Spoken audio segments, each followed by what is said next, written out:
Muito boa noite, seja muito bem-vindo a mais uma live da nossa comunidade RCP. Hoje, 12 de novembro de 2024, vamos falar sobre perícias envolvendo a questão do PASEP, ações revisionais envolvendo o PASEP, tá? Para isso, eu trouxe hoje, convidei e graciosamente aceitou a professora Luana Lima, especialista no PASEP, ministra curso na área para falar só sobre esse assunto. Tá bom, pessoal? Sem mais delongas, com vocês, professora Luana Lima, especialista no assunto, se apresentar aqui brevemente, que depois, durante a apresentação, a gente tem um currículo um pouco mais extenso sobre a professora Luana. Professora Luana, boa noite. Boa noite. Não sou diferente do professor, tá? Me enrolo também aqui nas questões digitais. Mas, trazendo para vocês um pouco de mim, eu sou Luana Lima, sou perita judicial, já atuo na área desde 2016, então já tenho uma experiência ali bem prolongada. E com relação a essa questão do PASEP, a gente tem essas ações que estamos trabalhando, tem um curso, e dentro do nosso currículo, sou cadastrada nas varas dos TJs e Justiça Federal também. Atuo também na área trabalhista, mas mais com a parte de assistência técnica. Tá? Perfeito, muito bem. Pessoal, que está chegando agora, nós estamos já fazendo a nossa gravação, então quem não se sentir à vontade pode perfeitamente desligar a câmera, e desde já agradeço a presença de todos aqui participando da nossa live, tá, pessoal? Então vamos lá. Como é que a gente procurou estruturar esse assunto para que fosse uma forma mais tranquila, né, de ser abordado esse assunto da revisão do PASEP? Uma forma de bate-papo mesmo, assim, perguntas e respostas, que a gente estruturou algumas perguntas assim, das mais recorrentes, né, especialmente quem está começando num assunto ou quem já sabe um pouquinho mais, já está fazendo as suas primeiras ações, e dessa forma, naquela nossa pegada aqui semanal. Estou na dúvida, levanta a mãozinha lá, já faço a pergunta e vamos com a maior interação possível, que eu acho que assim fica legal para todo mundo. Combinado, pessoal? Tudo bem? Tranquilo, professora Luana? Tranquilo, professor. Podemos seguir. Então vamos lá. O que a gente vai aqui? Vamos ver pelas oportunidades, né? A gente está aqui, claro, né? Gosta do assunto, procura estudar tudo mais, estamos sempre de olho nas oportunidades. Essas oportunidades surgiram por causa dessas ações revisionais do PASEP. E encontrei uma pessoa dentro da nossa comunidade. Nossa comunidade tem profissionais ali do mais alto gabarito. Encontrei a professora Luana. Professora Luana, contadora, especialista em contabilidade tributária, tem experiência de mais de 15 anos, é membro da Comissão da Mulher Contabilista, professora de pós-graduação, contabilidade, ou seja, ampla experiência. Quem quiser aqui tem um QR Code aqui para segui-la, que eu recomendo que vocês sigam a professora Luana, e nada melhor do que a professora Luana se apresentar agora, de uma apresentação completa. Tivemos uma breve apresentação no início, agora uma apresentação formal, né, mais completa, para quem quiser conhecer melhor a professora Luana. Vamos lá, professora. Bom, como o professor já nos trouxe aqui, sou Luana Lima, perita judicial, atuo na área contábil e trabalhista, além de, trabalhista tributária, né? A trabalhista a gente atua com a área mais de assistência técnica, tá? Sou contadora também, e, além de tudo, sou mentora também de peritos, tá? Temos aí um curso da área de revisão de PASEP, a gente tem o nosso curso também, e uma vasta experiência de atuação nessas ações de PASEP, aí que já vão em torno aí de mais de 100 processos que a gente já tem aí trabalhado dentro do ano passado, finalzinho do ano passado, que foi quando liberou o tema 11.150, até agora, esse mês de outubro. As de novembro ainda a gente não contabilizou, mas até o mês de outubro, final de outubro, tem aí mais de 100 processos que a gente já atuou aqui no escritório de PASEP. Então, pessoal, você que está com ação de PASEP, seja como perito, seja como assistente técnico, está com dúvida, preste atenção no que a professora Luana falou, ela faz mentoria para quem está nessa situação, ela pode te dar um auxílio, ela pode resolver aquela dúvida que você tem, que você não tem a quem perguntar. Claro que lá na nossa comunidade a gente sempre está respondendo, aquilo ali está se tornando bem interessante, né? Às vezes eu realmente não consigo acompanhar a quantidade de mensagens e as pessoas se ajudam, isso aí é excelente. Mas se você quer um acompanhamento mais pormenorizado, com a coisa ali, o pulo do gato, olha esse QR Code aqui, guarda esse QR Code, guarda seu localizador, @LuanaLimaPerita, a professora Luana vai te ajudar com essa questão do PASEP. Combinado? Então o que nós temos aqui, nosso objetivo, né, é explorar, né, essas ações revisionais do PASEP, primeiro vendo quem tem direito, porque às vezes a pergunta chega para nós, né, que fazemos a parte de cálculo, quem tem direito a isso? E aí o próprio advogado, né, que nos procura, ainda não está muito seguro do que vai apresentar, então meio que tira as dúvidas, né, com a gente. As teses da revisão, essas teses é algo muito importante de ser alinhado antes de fechar qualquer trabalho, principalmente quem atua como assistente. Já quem atua como perito já tem uma outra pegada, né, um outro jeito. E os documentos, né, principalmente aquelas microfichas, a professora Luana vai explicar isso melhor. E critérios para calcular e revisar corretamente os valores de contribuição, o que deveria ter sido, que talvez por um erro administrativo bancário não tenha sido calculado corretamente, tá? A gente vai abordar isso aí no curso aqui dessa nossa live. Então, podemos começar, professora Luana? Sim, podemos, professor. Então, vamos lá, sem mais delongas. O que é a revisão do PASEP? O que é isso, né? Que ação é essa? Gente, a revisão do PASEP nada mais é do que um procedimento de corrigir esses valores que foram acumulados lá do programa do PASEP. Antes da gente explicar assim, exatamente o que é, o que eu quero trazer, professor? O que é esse programa? Esse programa foram cotas, né, que o governo criou lá em 1970, e ele uma forma de gratificar os servidores públicos, ele trouxe isso de forma que ele ia fazendo depósitos de cotas dentro dessa conta individual do PASEP para que de uma forma de gratificação para esses servidores, tá? E aí, o que ocorreu dentro desse processo? Haviam os depósitos que eram feitos, né, anualmente, que os exercícios do PASEP, eles são anual, inicia sempre em junho de 2020. Desculpa, estou trazendo para agora. Inicia sempre em junho de um ano e termina em julho. Inicia em julho e termina em junho do ano seguinte.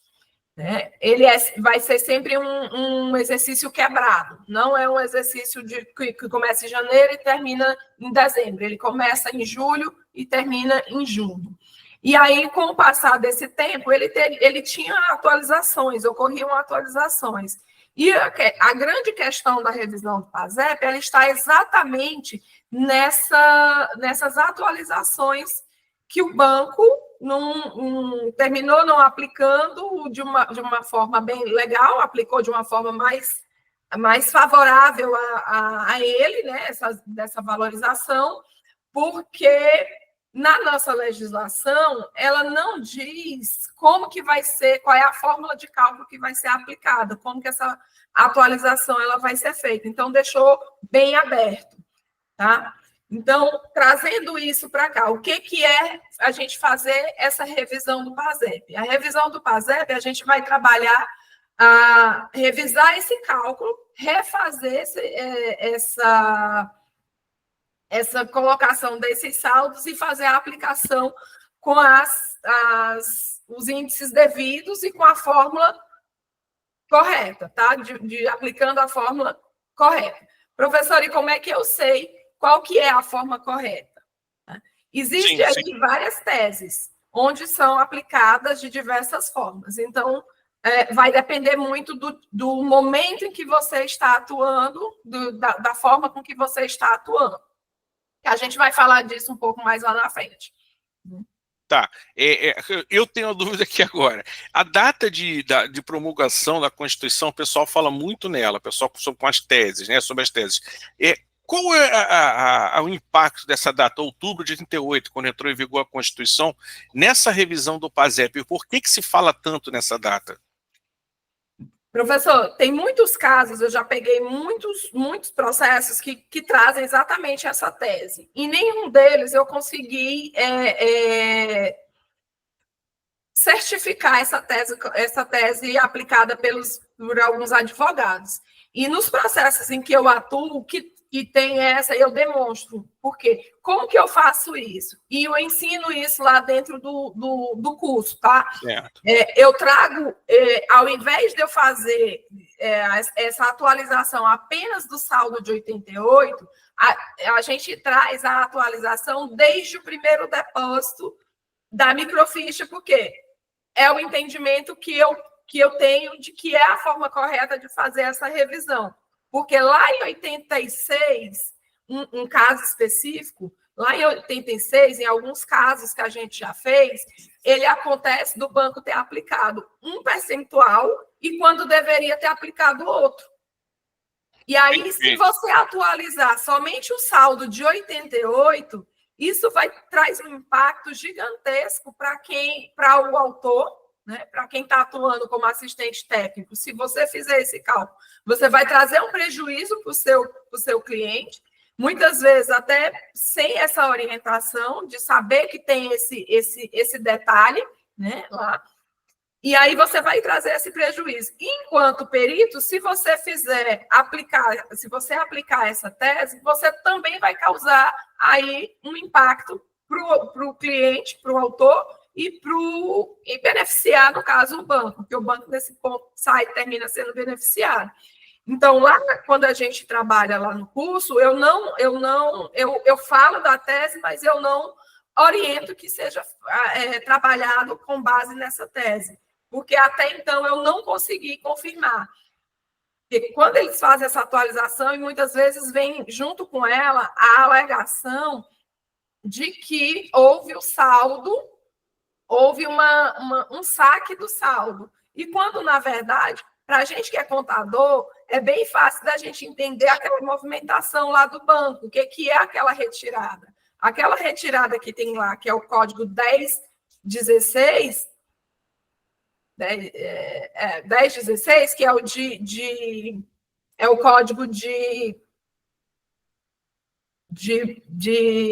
ai, fugiu o nome agora.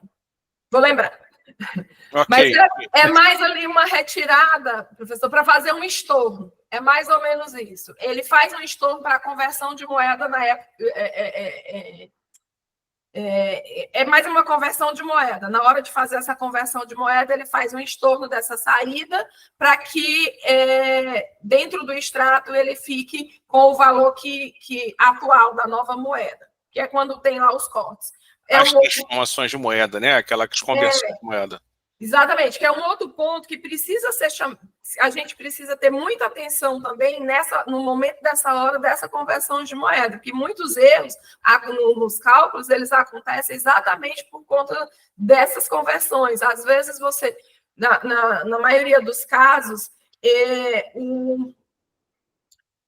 o perito, ele faz o cálculo com base...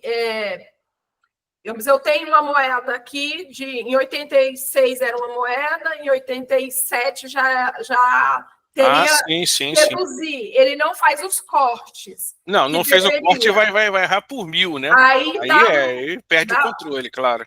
Aí dá uma lambança gigante lá no final. O resultado fica enorme e aí não tem como ter um resultado positivo. Aí não faz sentido. Aí isso aí nos leva para a segunda pergunta, né? O segundo tema aqui que a gente está dando nosso bate-papo. E quem tem direito, né, à revisão do PASEP são todos os servidores públicos que contribuíram antes de 88? São todos eles? Exatamente. Todos os servidores públicos que tiveram, que foram cadastrados no programa do PASEP até 4 de outubro de 1988, todos eles você pode fazer ali um levantamento dentro dos dados, né, da planilha, dali para você fazer uma análise de viabilidade rápida, dentro olhando data de cadastro, data de depósitos, né, ali nas microfichas, se ele apresenta. Porque um detalhe importante na hora que você estiver fazendo essa análise de viabilidade é você olhar muito bem a data inicial de cadastro. Por que a gente precisa de depósito? Por que a gente precisa fazer isso? Porque muitas vezes a pessoa, o servidor, ele foi cadastrado lá em 87, mas por algum motivo o órgão não fez aquele cadastro na data correta, e aí não aparece essa data de cadastro lá na microficha dele, vai aparecer de 89, digamos assim. Certo. E aí, naquele documento, às vezes acontece de aparecer de 89, mas ele tem depósito. Certo, então, se eu olhar só para a data de cadastro e eu excluir uma pessoa nessa questão dizer, não tem direito porque foi cadastrado depois. Mas eu tenho sempre que olhar aquela data de cadastro e a data e o depósito, o primeiro depósito lá que foi feito, para ver se tem. Quando é em 89 que não tem, está tudo zerado, muitas vezes o banco entrega a microficha, mesmo zerada, mas a gente precisa olhar, porque o próprio beneficiário, dificilmente ele consegue compreender como é essa informação. Não só o beneficiário, eu vou te confessar que da primeira vez que eu li uma daquelas microfichas, eu mesmo tive que ir e voltar, pedir ajuda para tentar entender. Não é fácil, não. Então, para assim, sintetizar a tua resposta, a gente tem dois erros típicos. A gente tem o erro de cadastro, que aí tem a ver com a data de que de fato o servidor, a servidora foi cadastrado no sistema PASEP, e a gente tem o erro de cálculo, que são os erros decorrentes de atualização monetária errada, enfim. Então a gente tem dois principais erros, o de cadastro e o de cálculo, como se fosse um formal e um outro operacional. É isso? Isso, exatamente. E aí, dentro dessa aqui, para complementar essa resposta, são os servidores públicos, né, os militares, professores, né, todo esse pessoal que trabalhou nesse período e que teve esse saldo, né, e lá nos depósitos, na conta do PASEP, e um detalhe importante, muito importante, é esse cadastro. E ele teve que alguns, se você olhar as microfichas, alguns têm depósitos no período, aí cessa, depois tem de novo, aí cessa, né? Mas ali são momentos, acredito, que baixa de algo que tire, que faça cessar esse depósito, essa cota. Entendido. Eu acho que deu para compreender, né? Basicamente, esses dois erros, todos os servidores antes de 88. E isso aí nos leva para qual, assim, básica, a gente sabe, né, que tem as diferenças na atuação de maneira geral entre o perito do juízo, né, o profissional nomeado ali para dar uma opinião técnica isento, né, basicamente com aquela questão da isenção da independência, e do assistente técnico. O que o assistente técnico vai olhar e, na maioria das vezes, vai defender? E o que o perito do juízo, qual o caminho que o perito do juízo dê sucesso, que vai entregar o laudo dele e não vai ser impugnado, né? Quase uma utopia, que ele vai seguir? Qual a atualização que ele vai usar? Qual os juros que ele vai utilizar? Qual série ele vai pegar? E o assistente técnico, quais os caminhos que ele pode seguir? Bom, dentro dessas diferenças, quem já atua com perícia, a gente já sabe que o perito ele tem que ser imparcial e o assistente técnico ele defende ali a parte que ele está atuando, né? Com quem ele está atuando. Então, com base nisso, Lá no nosso curso, o que eu ensino? Eu ensino tanto a parte para você atuar como assistente técnico, quais são os pontos que você vai observar, né? Enquanto assistente técnico, o que eu recomendo, o que eu sempre recomendo? Todos os parâmetros você deixar sempre bem alinhado com o advogado. A tese de trabalho que você vai fazer, você vai sempre trazer ela alinhada com o advogado. Nunca você vai impor, dizer, eu faço assim, tem que ser assim. Não. Perfeito, perfeito. Por que eu digo isso? Por que eu trago sempre isso e ensino isso lá no curso? Porque nós temos que defender, enquanto assistente técnico, o nosso cliente. Então, tudo que a gente vai fazer como assistente técnico é de forma que seja favorável para o nosso cliente. Com isso, as atribuições em relação ao assistente técnico para ele executar esse trabalho de cálculo de revisão de PASEP. Nós temos a tese que trata da atualização, nós temos a tese que trata junto com ela, alinhado, que traz expurgos inflacionários, e nós temos a tese, na mesma tese, a gente pode também deixar de desconsiderar os pagamentos em que o autor entende que não foram recebidos. Então, dentro da mesma tese, a gente pode trabalhar 3 pontos enquanto assistente técnico. Porém, essa parte dos expurgos inflacionários e da desconsideração dos pagamentos, eu oriento a vocês que sempre quando forem trazer isso para o cliente de vocês tragam para o advogado para saber se ele concorda com essa aplicação. Eu tive um caso recente aqui no escritório em que a gente estava, de início, o advogado concordou que aplicasse os expurgos inflacionários. E aí, depois de uma parte dos trabalhos executados, aí ela foi lá e não, o valor está ficando muito alto, vamos tirar essa parte dos expurgos, eu não vou discutir mais isso. Até porque a parte de expurgos inflacionários, a gente sabe que é uma ação que é de ação federal e não estadual, né? Então, certo. Termina ficando um pouco bem complexo trabalhar isso dentro do Tribunal Estadual, que é onde hoje, com o tema 11.150 do STJ, que ele trouxe essa legitimidade passiva do Banco do Brasil e que o tribunal tem que ser o estadual. Né? Então, para trabalhar expurgos inflacionários é meio complexo. Tá ótimo. Perfeito, acho que deu para esclarecer bem. Nós temos uma pergunta aqui do Luiz Alexandre. Pois não, Luiz Alexandre? Boa noite. Boa noite. Eu já peguei processo de PASEP e o Banco do Brasil, coincidentemente, aconteceu isso que a doutora está falando. Partiu-se para o caso do expurgo inflacionário. Só tem uma coisa, o Banco do Brasil meticulosamente colocou fora do prazo que a pessoa tinha direito a receber o expurgo inflacionário. Por exemplo, do dia 1º ao dia 15, todas as contas que tinham ali tinham direito ao expurgo inflacionário. O Banco do Brasil lançava sempre a partir do dia 16, livrando esse expurgo. Entendi. Eu me deparei muito com isso. É curioso, né? Porque a partir de que ano você observou esse crédito no dia 16 ao invés do dia 15? Detalhe, ele vinha numa data. Vamos supor assim, ele vinha no dia 10.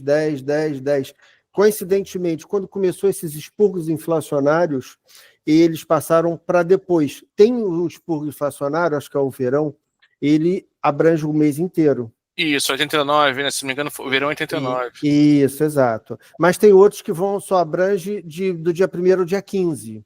É o Collor. Isso, exato. Collor 1 e 2. Então, havia esses casos em que o Banco do Brasil tinha esse cuidado de mudar essas datas. Aí, como é que você prova isso? É complicado, né? Doutora? É bem complexo em relação a isso para aplicar. Né? Bom, em regra geral, como é que a gente atua quando o advogado decide atuar com os expurgos inflacionários? Então, a gente deixa ali alinhado com ele. Enquanto perito do juízo, que eu não... o seu caso era perito do juízo, Alexandre?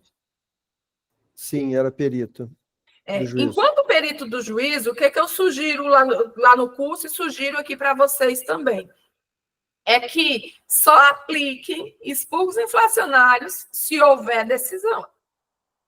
Se houver alguma decisão dentro do processo dizendo que tem que aplicar expurgos inflacionários. Se não tiver, não apliquem. Porque se vocês aplicarem, o laudo de vocês será sempre impugnado pelo banco.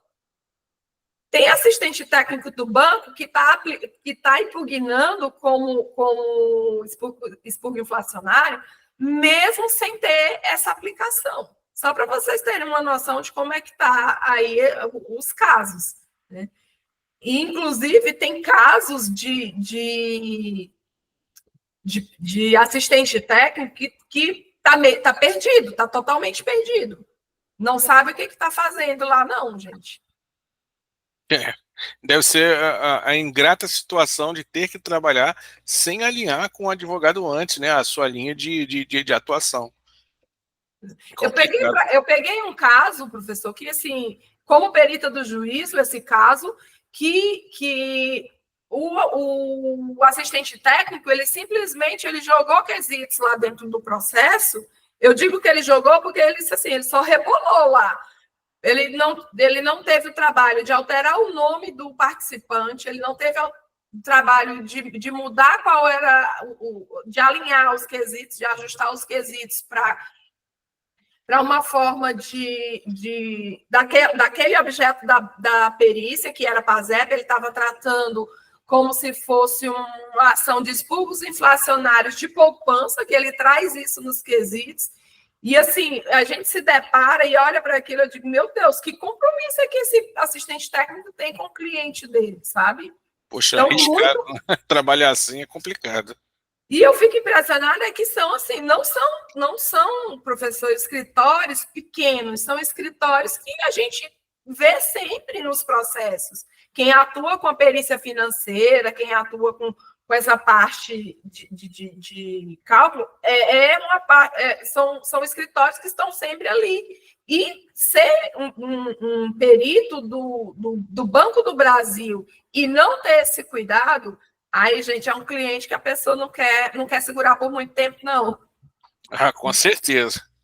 E aí, trazendo para as atribuições do perito, o que eu recomendo trazer vocês fazerem enquanto peritos do juízo? É aplicar a revisão da forma que está na legislação. Aplicar a tabela que foi divulgada pelo tribunal, pelo Tesouro Nacional.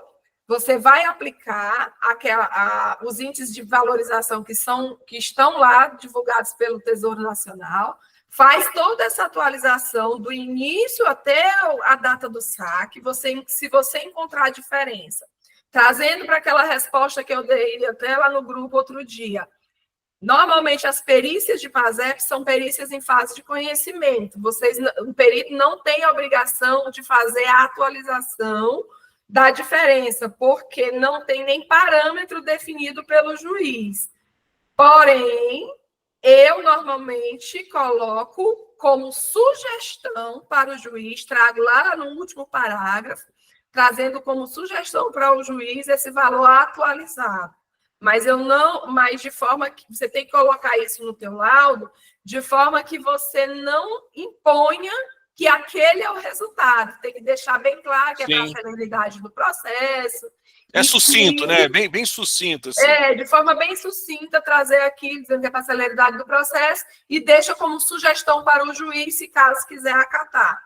Perfeito. Não, e aí, a atualização final, a gente sempre faz de acordo com o tribunal em que você está atuando. Se for no TJ do Piauí, vai usar o índice do TJ do Piauí, porque não tem definição. Se já tiver sentença, se for um cumprimento de sentença, aí aplica o que o juiz determinar lá na sua sentença, do seu processo. Nesse momento, assim, tocou num ponto que eu acredito que determinado momento a gente vai chegar, a gente vai ter uma repercussão, acredito eu que são muitas ações parecidas, então STJ deve se manifestar em algum momento, ou provocação, ou por ex officio, e vai ter algum tipo de repercussão, uma decisão que vincule todos os tribunais, porque não dá para deixar para vários juízes darem várias sentenças diferentes. E por enquanto está na fase de conhecimento, mas um dia vai chegar na fase de sentença. E aí vai ser uma loucura, né? Cada tribunal dando uma decisão diferente. A gente já tem, professor, assim, uma atuação, isso foi bem novo, que eu recebi de uma advogada que eu atendo lá no Acre.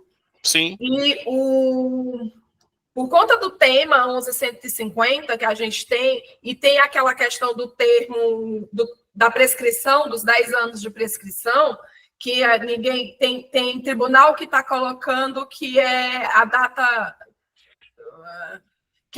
do saque, tem outros que é a data da aposentadoria, tem outros que dizem que não, que a partir da data que teve conhecimento do desfalque, conforme está lá no tema.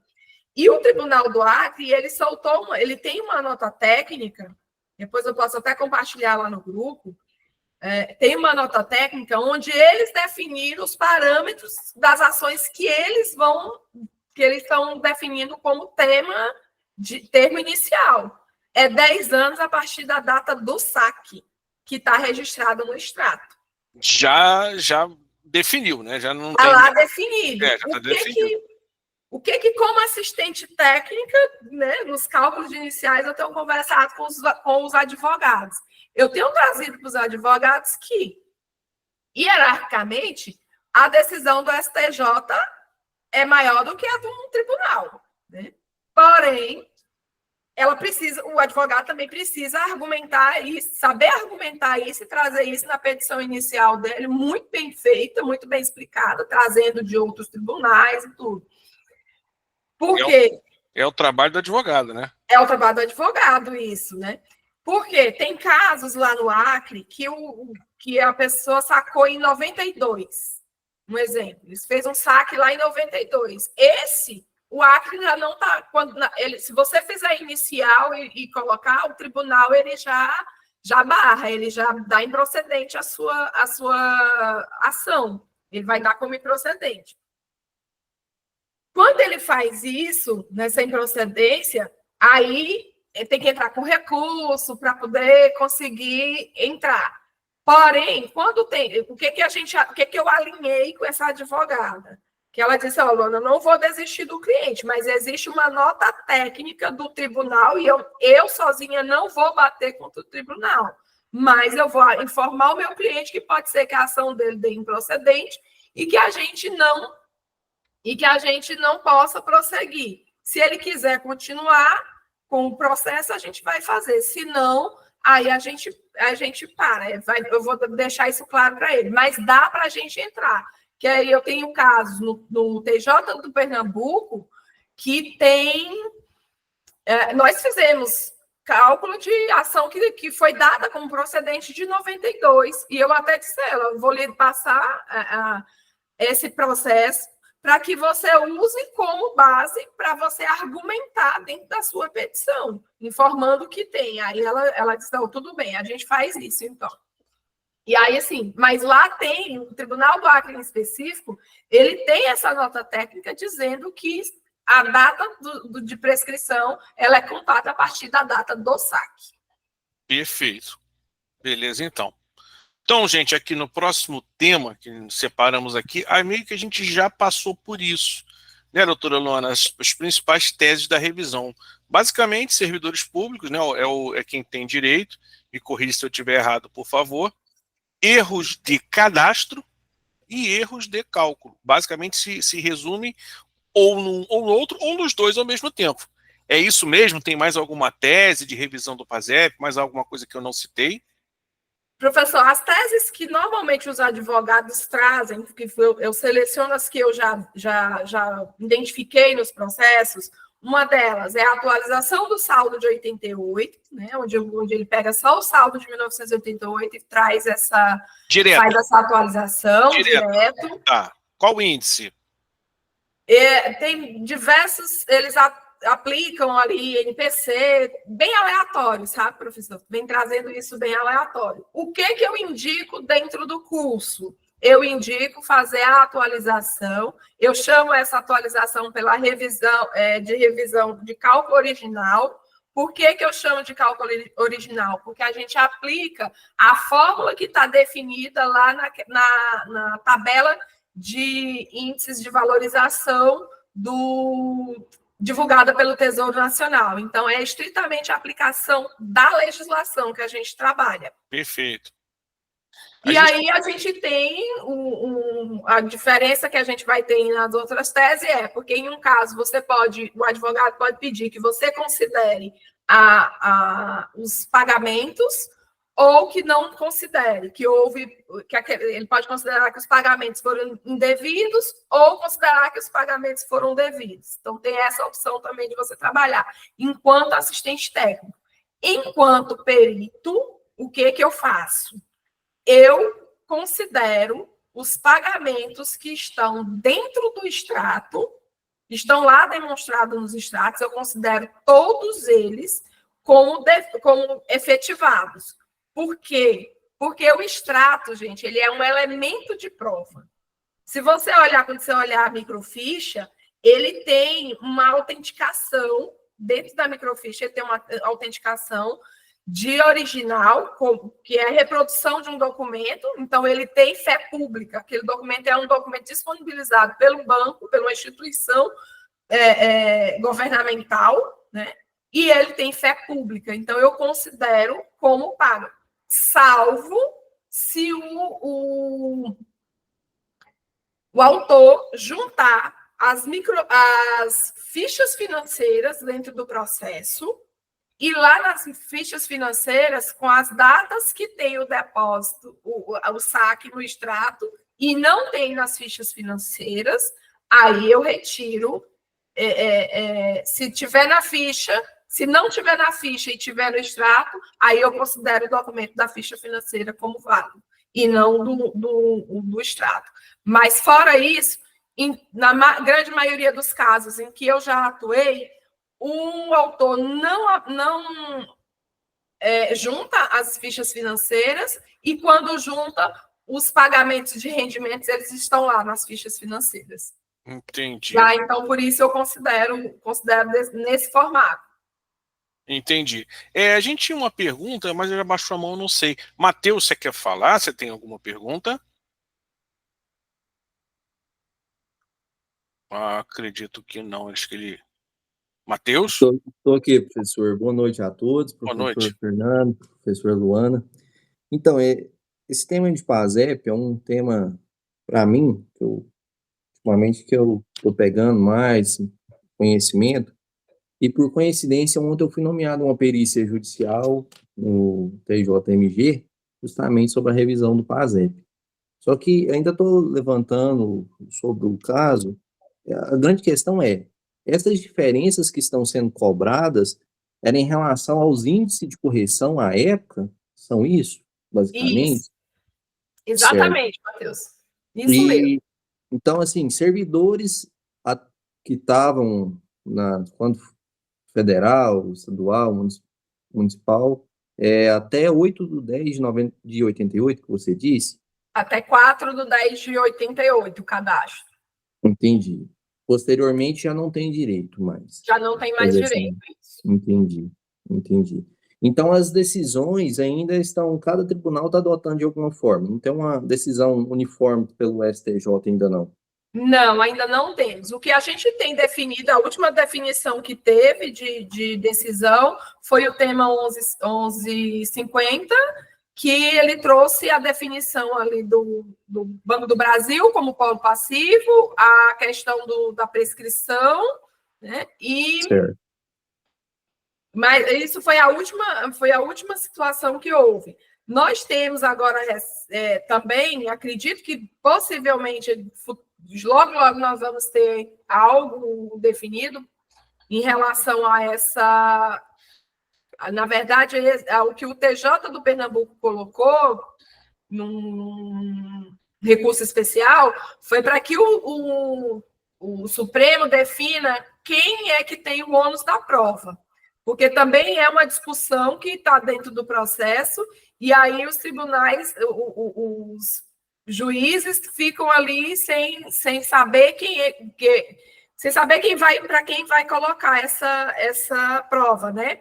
Para provar, porque o autor, quando entra, é quem tem que provar, mas precisa ser definido ali se tem uma relação de consumo, porque se tiver a relação de consumo, aí dá para fazer a inversão. E o Banco do Brasil está confortavelmente lá do lado dele, dizendo que não, que a prova tem que ser do autor. Basicamente, quem é que vai juntar documentos, né? Quem vai ser obrigado a juntar documentos. Temos uma... Tudo bem, Matheus? Tranquilo? Respondeu? Tudo certo, tudo certo. Agradeço aí pelas respostas. Que bom. Temos mais uma aqui do Carlos André. Pois não, Carlos André? Oi, Fernando, a doutora Luana também, né, professora. Uma das minhas perguntas é o seguinte: aqui no estado do Rio, o que a gente mais vê aí, o pessoal comentando, é o seguinte: dizem que o Banco do Brasil ele só passou a pegar o PASEP, eu acho que foi a partir de 1988, 87. Então, muitos dos casos, eles diz que não tem, já dá aquele pontapé logo, diz que aquilo dali não pertence a eles, fica naquela jurisdição, né, que eles não assumem, e o que estava para trás, eu não sei se era algum banco, eu não sei se era o governo. Isso daí, como resolver isso daí? Porque aqui no Rio, o pessoal fica batendo doído aí nessa legislação, né? O banco só tomou a partir de 88. Na verdade, Carlos, se a gente quando a gente pega a legislação, lá na legislação do PASEP, que é a lei número 8 de 1970, ela diz claramente que o Banco do Brasil é quem era o órgão responsável sempre foi o órgão responsável pelo PASEP. Lá, quando teve a Caixa Econômica era responsável pelo PIS, que é a parte do trabalhador de CLT, da rede privada, e o Banco do Brasil responsável pela parte do servidor público, que é o PASEP. Tá? E aí, quando houve, isso era separado, eram duas legislações distintas, mas desde 1970, que foi quando foi instituído o programa, o Banco do Brasil é responsável pelo PASEP, é ele quem é responsável. O que teve de diferente nisso? Era a comissão o conselho diretor, que ele alega muito que ele só era o administrador, não sei se seria exatamente isso que você está trazendo. Mas ele alega, o Banco do Brasil sempre alega que ele só era administrador do fundo, que ele não fazia a distribuição dos valores. E essa distribuição era feita pelo conselho diretor, ele só repassava. Ele faz muito essa alegação. Só que o que a gente vê nos processos é realmente uma má gestão do banco. Ele tinha aquela disponibilidade daquele valor em mãos, e não lá de posse, e na hora de fazer o repasse, ele fez da fórmula que ele entendeu que fosse mais favorável para ele. Mas essa questão de que ele é ou não é facilmente derrubada com a legislação. Você consegue derrubar ali dentro do processo com a legislação. Entendi. Já respondeu já. Obrigado. Hein? Carlos, antes de passar a palavra aqui para o Francisco, vou te dar muito breve. Minha primeira perícia de todas, 2010, foi um FGTS. Havia a alegação do banco que tinha prescrição de 30 anos, né, e que não tinha mais os documentos, e eram documentos necessários. Fiz o cálculo assim mesmo com números que estavam ali próximos ali do que estava no processo. Até 30 anos tinha documentação, a partir de 30 anos não tinha, e eram fundamentais para atender o objeto da perícia. Eu simplesmente copiei para trás. Aí, miraculosamente, na impugnação, né, ao laudo, apareceram os documentos. Olha só. Então, então, às vezes, assim, essas coisinhas, assim, em determinado momento, bom, não tenho, não é minha responsabilidade, mas na hora de impugnar o laudo surge o documento. Aqui no Rio, Fernando, o pessoal, assim, aquelas professoras antigas do Estado, né? Eles têm muito esse negócio do PASEP. Pô, as microfilmagens, cara, vem horrível. Você não consegue identificar aquele negócio. É um outro desafio, surreal. né? Porque olhar aquilo ali e entender escuro, sem foco, é complicadíssimo. Fernando, e parece igual a Caixa também, manda o negócio todo desaleatório, você não tem uma combinação, não tem uma sequência, não tem nada não, cara. Parece que é proposital. Pô, aí é triste. É triste. Obrigado, então. Pois não, Francisco? Mestre, duas coisas. Primeiro, essa aula vai ficar lá no grupo pra gente poder... Normalmente a gente põe lá no YouTube, né? Aí quem não pode assistir, assiste depois. Não, tá ótimo, porque é muito interessante. Eu gostaria de revisar justamente com um colega meu que é advogado e ele vai pegar uma ação de PASEP. Eu quero conversar com ele justamente sobre esses assuntos que a professora Luana Lima está expondo muito bem. Uma das dúvidas que eu tenho é que agora eu não estou com o documento em mãos, mas são vários índices, né, que são aplicados ao saldo do PASEP. É uma atualização monetária, aí tem o RLC, o RAC, e são 4 índices. Tá? E ao aplicá-los, normalmente quando a gente aplica um índice a um valor base, todos os 4 índices são multiplicados. Especificamente no caso do PASEP, tem 2 índices, que acho que é os juros e o RLC, RLA, eles são somados para ser aplicado. Então, essa soma, ela causa um saldo menor ao participante do PASEP, vamos dizer dessa forma. Alguma coisa que a senhora recomenda com relação a essa bater nessa tecla, deixar como está, é uma aplicação da lei, não se discute a lei, porque também existem períodos de 2019 até 2005, se não me falha a memória, não tem correção de nada. É como se no Brasil não tivesse inflação e está tudo zerado. Nenhum dinheiro ficou de posse de uma instituição financeira sem correção.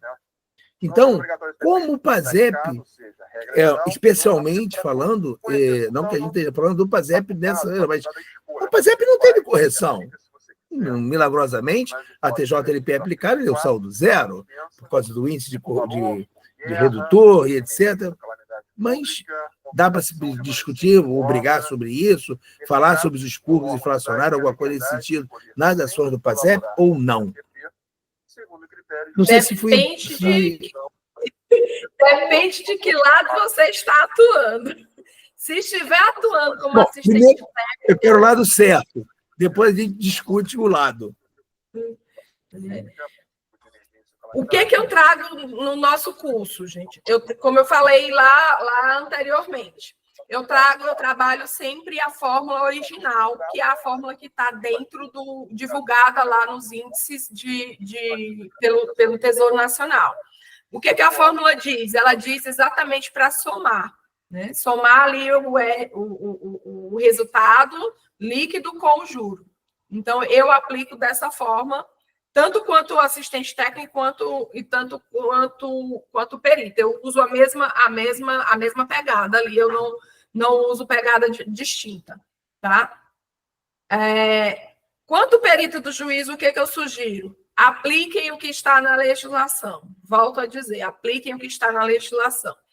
Enquanto assistente técnico, alinhem com os advogados. Se o advogado quer que aplique expurgos inflacionários, se ele quer que aplique súmula 54, se ele quer que aplique a fórmula mais vantajosa, como tem alguns outros professores que colocam dessa forma, e se ele quer que desconsidere os pagamentos, atenda o seu cliente, atenda a necessidade do seu cliente. O que eu vejo em relação a esse ponto? O que é certo, o que é errado? É aplicar a lei. Isso é o que é certo. Perfeito. aplicá-lo. Perfeito. Bom, acho que esse ponto está... Mesmo que a lei seja legal. Lei legal Aí é mérito, né, Francisco? Aí é complicado, porque Aí a é gente mérito. não é a gente não atua no jurídico para dizer se está ilegal ou não. A gente não vai discutir a lei lá no momento, a gente vai aplicá-la, na verdade. Não, no caso é orientar o advogado a questionar. É advogado, nós somos contadores. Uhum. Exatamente. Aí cabe a ele entender. Só um exemplo que eu trago aqui para vocês, lá na microficha, em 1994, tem uma redução de valor, que é um estorno referente à conversão de quando foi aplicado o plano real. Tem advogado que coloca na petição e impugna laudos, que eu já tive laudo impugnado em relação a isso, porque ele diz que aquele valor é um saque. Ele diz que aquele valor é um saque. E aquele valor não é um saque, gente. Quem entende, nós que somos contadores, que a gente entende de como que funciona dentro de um extrato de banco para acontecer um estorno, a gente sabe que aquilo ali é um estorno. Mas eles querem, por força, fazer a gente entender e dizer que aquilo ali é um saque. E que tem que pegar aquele valor e atualizar. Voltando aqui para as teses, professor, esse é um dos casos também que acontece do advogado ele trabalhar especificamente só nesse ponto desse saque de 1994.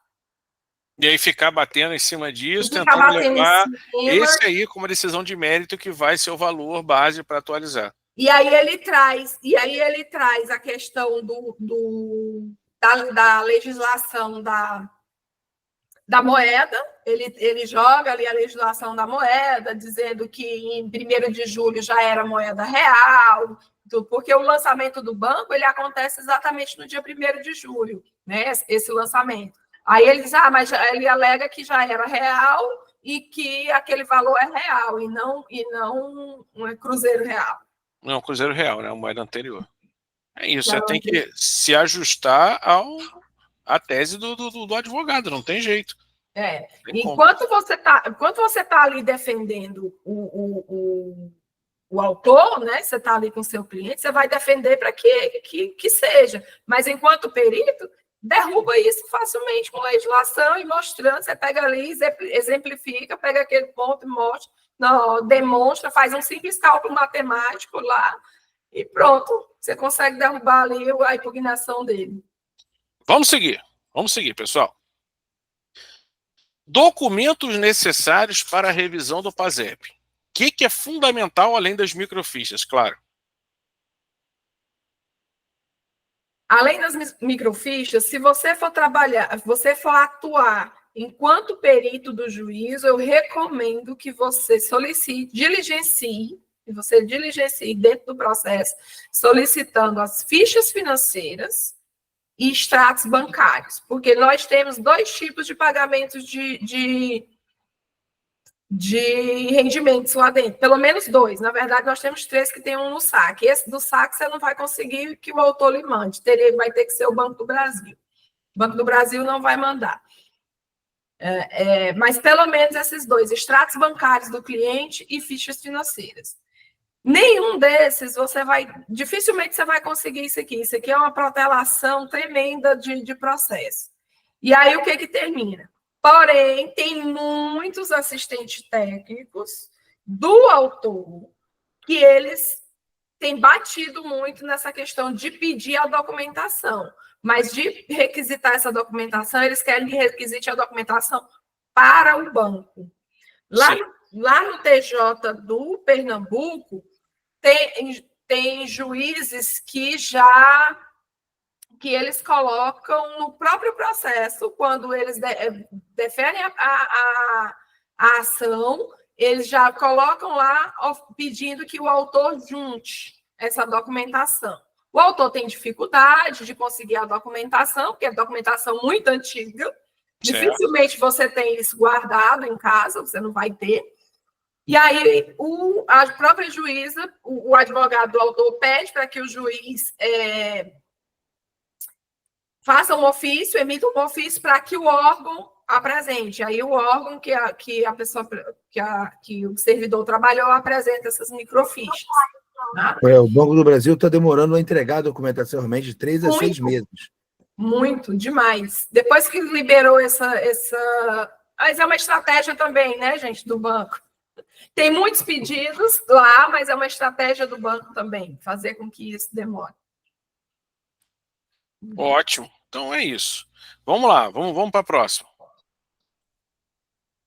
A identificação do período de contribuição a ser revisado após aquela data de outubro de 88, eu posso retroagir até quando?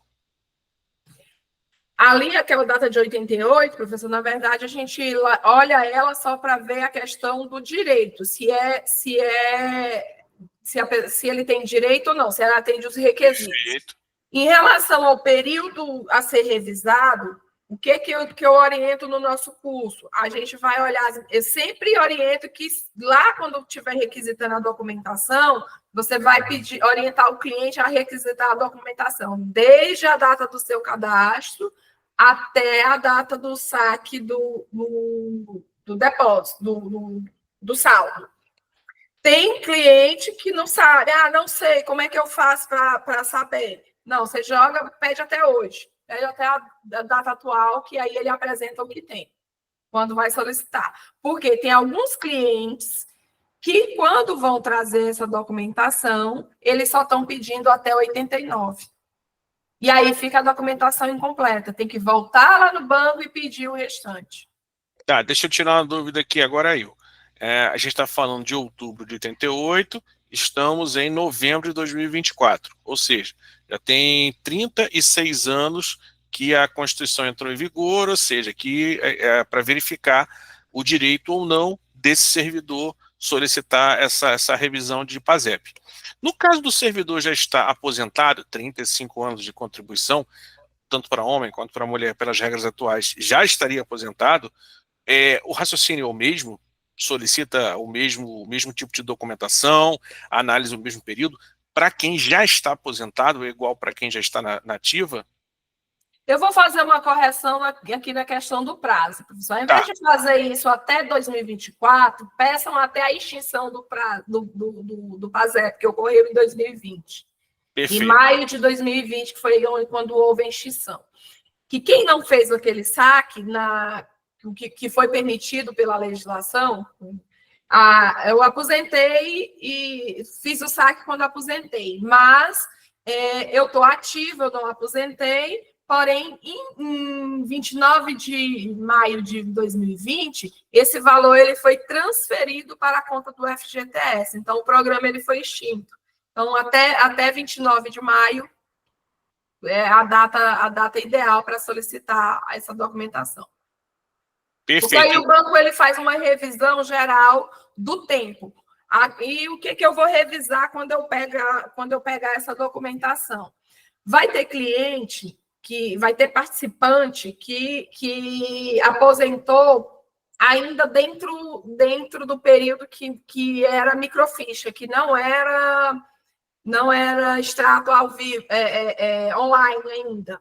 Aí eu tenho que identificar, dentro dessa microficha, eu vou identificar por códigos, porque é o que tem lá a microficha, que é a parte mais difícil da gente analisar a microficha, para você conseguir identificar o que são aqueles códigos.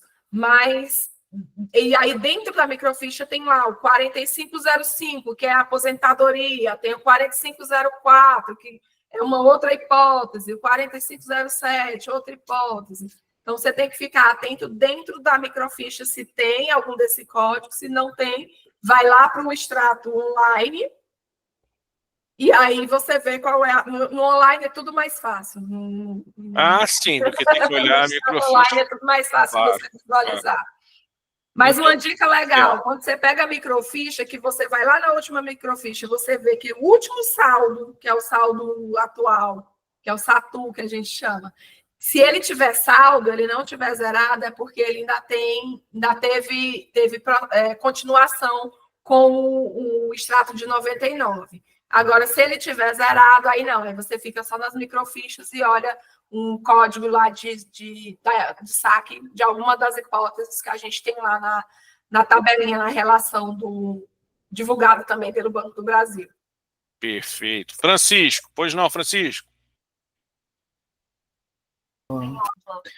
Com relação à prescrição, fala-se sobre a prescrição 10 anos após o saque, tudo que a gente coloca quanto ao Banco do Brasil, o perito, o advogado.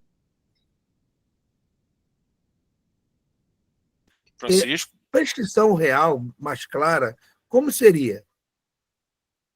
Francisco, no meu entendimento em avaliação do tema de 11.150, eu entendo que a prescrição ela conta a partir do momento que o servidor ele teve contato com aquele extrato, com aquela movimentação. Porque lá, quando ele solicita esse documento, o banco ele emite um pedido, e ali fica um registro daquela data que ele solicitou. Quando ele vai sacar, dificilmente ele recebe um detalhamento daquele extrato. Ele só recebe a informação dizendo que o saldo dele é X e que ele vai... E aí entrega o caixa lá, entrega aquele valor para ele, ou muitas vezes foi sacado, foi depositado direto em conta. Ele nem teve contato com isso. Mas eu entendo que a prescrição ela é a partir da data do detalhamento, que ele recebe o detalhamento mesmo, que ele tem contato com aquele extrato. E não a data de aposentadoria, data de saque. Então professora, a senhora entende?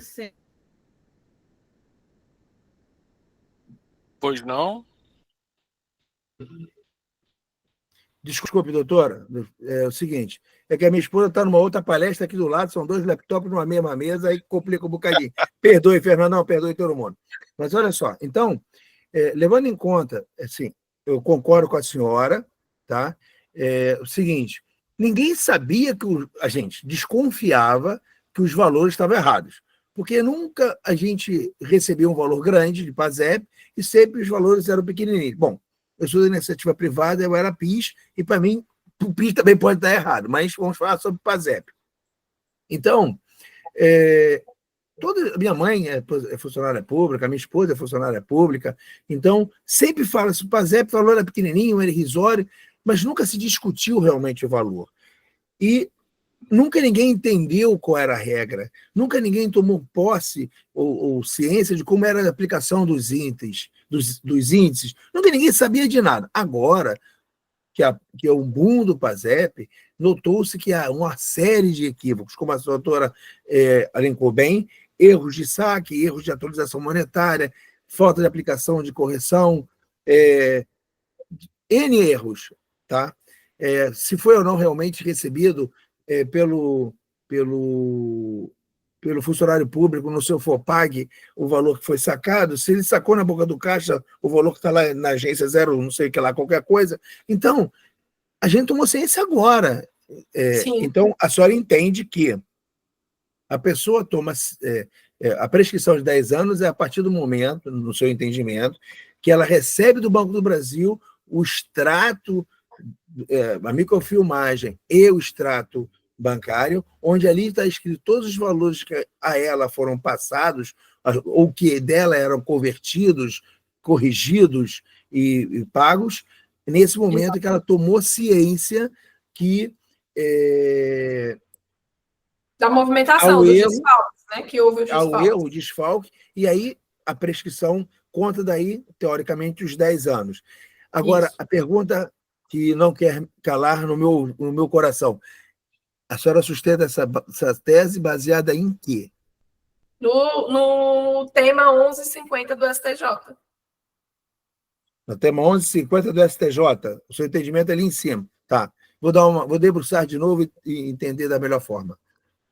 Obrigado, ele é bem claro, na verdade, lá, Francisco, com relação a isso. Ele traz exatamente esse texto aí que a gente falou, de que ele só não diz assim, data 1º de janeiro de 2020. Ele não diz isso, até porque não dá, porque quando você solicita esses documentos, cada um que solicita foi uma data diferente, né?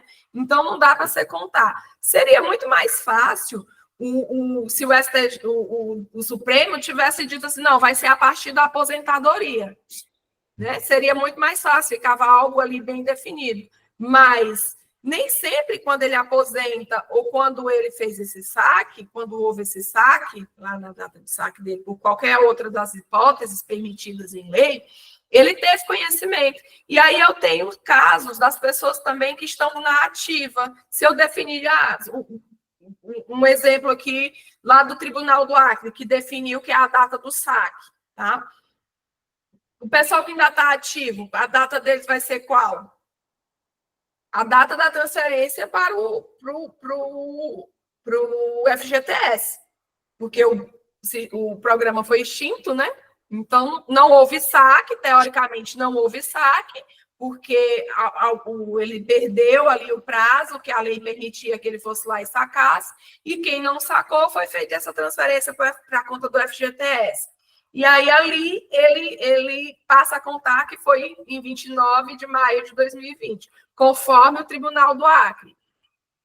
Porém, eu tenho casos lá de 1992, que foi a aposentadoria, e o juiz que deferiu a ação, né, ele deu como procedente e deu continuidade à ação, ele entendeu que ele só teve ciência da movimentação ali, dos desfalques, naquele momento que ele recebeu os extratos em mãos.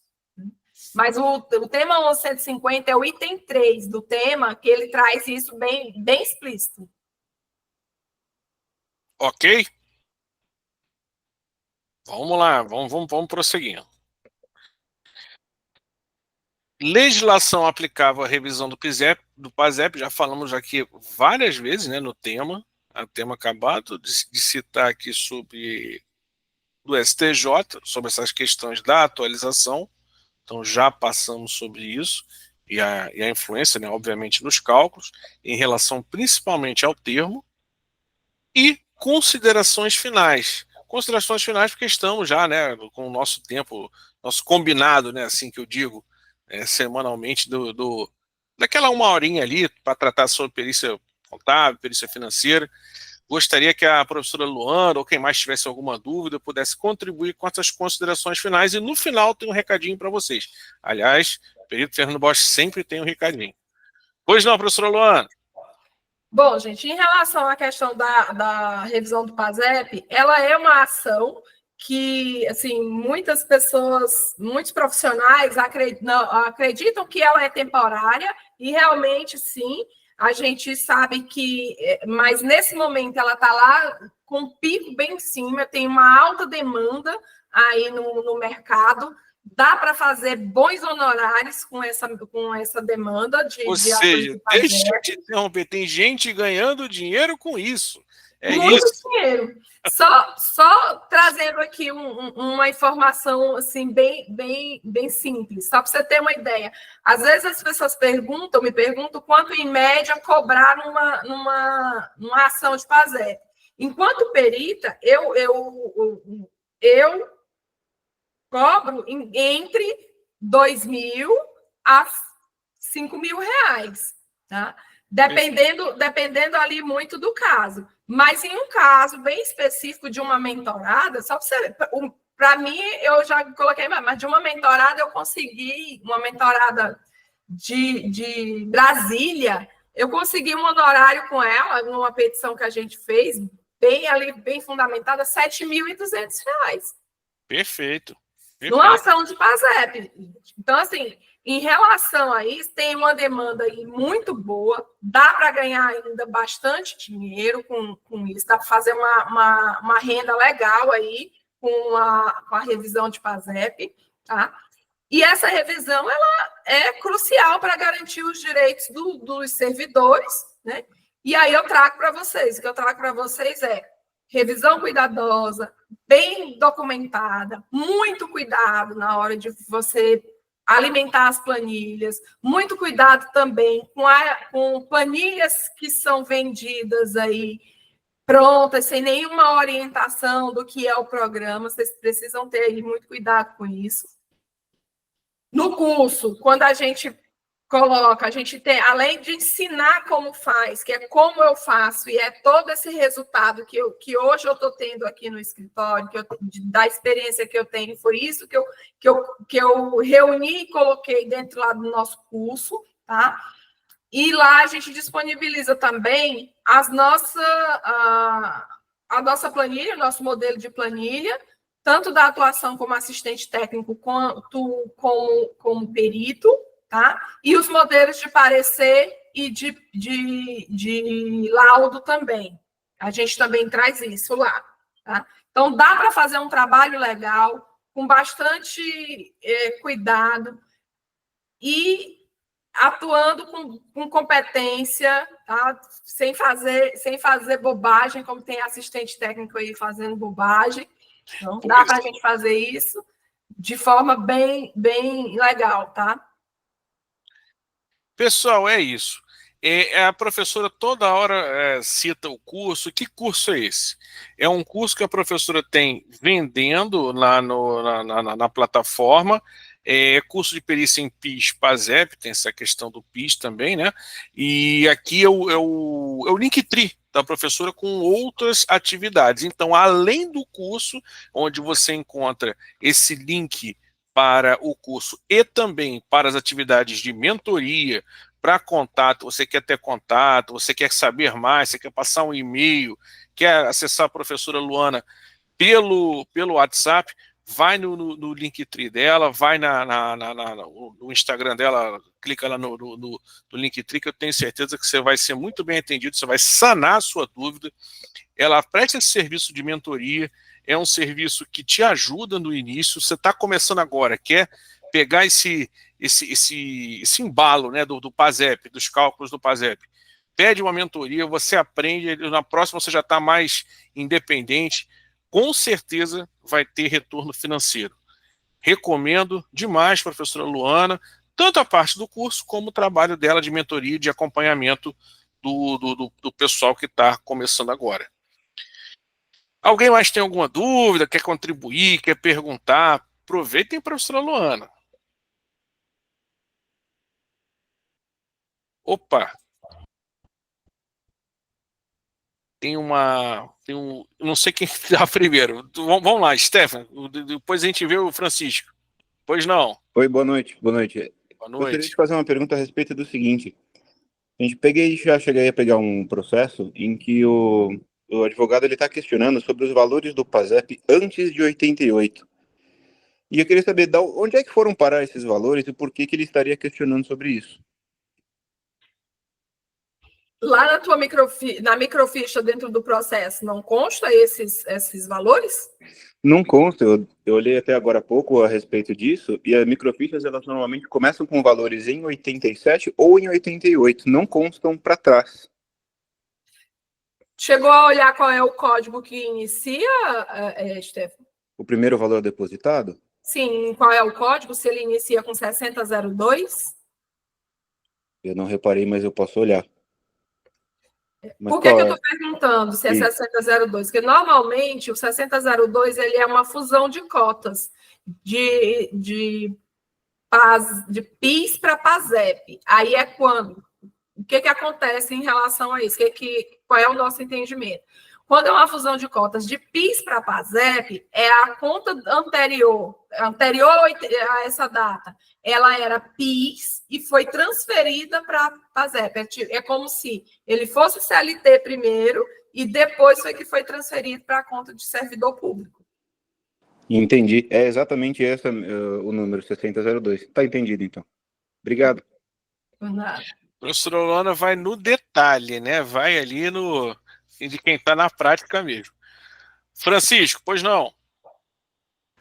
Não, mestre. Então, tudo bem que a colega aí, a doutora, tem um curso e a gente consegue desenrolar, verificar aí com ela a mentoria, etc. Mas a última pergunta, com relação às orientações sempre da doutora, da mestra Luana Lima, pegar o extrato, desculpa, a microfilmagem, dissecar a microfilmagem para depois aplicar.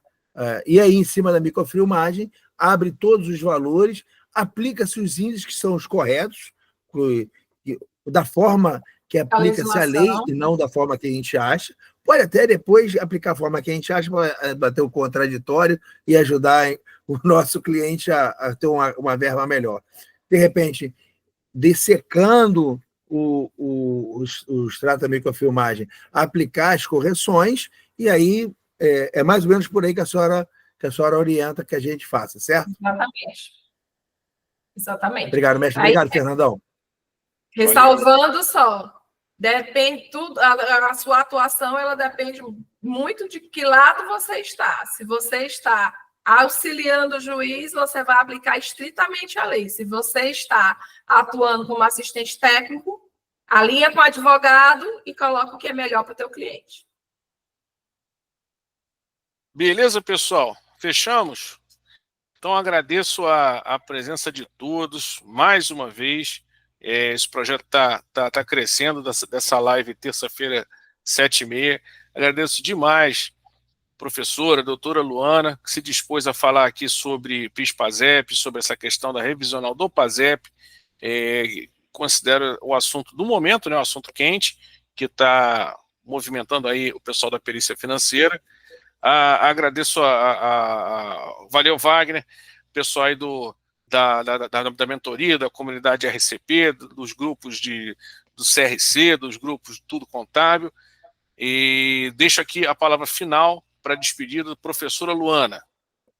Gente, eu agradeço a todos vocês aqui, se disponibilizar para sentar e aprender um pouco, me ouvir, tá? Eu falo um pouco, falo muito, gosto de falar, então, e principalmente quando é da área que a gente tem um entendimento, aí a gente solta, né? Mas agradecer mesmo a presença de todos, agradecer ao professor Fernando pelo convite, tá? E fico à disposição. Nosso curso está aí, o link lá tem lá na bio do meu Instagram. Me sigam lá também, tem muitos assuntos que eu venho trazendo, várias coisas, conteúdos que eu trago lá no Instagram também, para ajudar aí os colegas peritos a desenvolver bastante trabalhos. Me coloco à disposição aí de vocês, tá? Para dar um acompanhamento. Valeu, pessoal. Obrigado, professora Luana. Desejo a todos uma boa noite. Semana que vem, com outro tema, no meio do feriadão do Rio de Janeiro. Aqui no Rio de Janeiro vai ter um feriadão atípico. E no meio desse feriadão a gente vai fazer a live de terça-feira. Não vamos deixar quebrar essa tradição. Tá bom? Uma boa noite a todos. Até. Boa noite. Valeu, pessoal. Tchau, tchau. Boa noite. Excelente palestra. Muito obrigado. Fiquem com Deus. Parabéns, professor. Parabéns, professor. Valeu, pessoal. Até logo.